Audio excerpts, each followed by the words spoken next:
abagogwe mwese mwaba muri mu Rwanda, mwaba muri hanze y'u Rwanda, mwaba muri mu bindi bihugu bya kure, umva ahantu mwese muri kwisi, abagogwe mwese ahantu muri kwisi. Gusaba imbabazi nagari ubugwari n'ubugabo.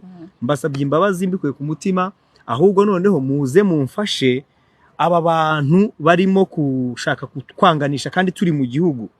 Twebwe turi mu gihugu, turimo turakorera igihugu, turi urubyiruko, umuntu ari hanze y'igihugu ntari no mu gihugu, ariko arimo aranganisha abanyarwanda barimo gukora kugira ngo babeho.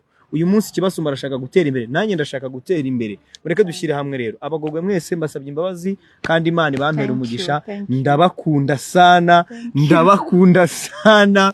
N'ikimenyimenyi. Thank you.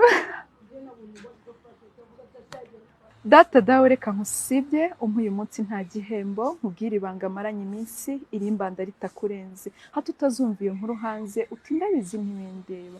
Kandi erega namusanze mbona ari mwiza tukanasangira bisa neza. Ibo rwose meze nk'uwi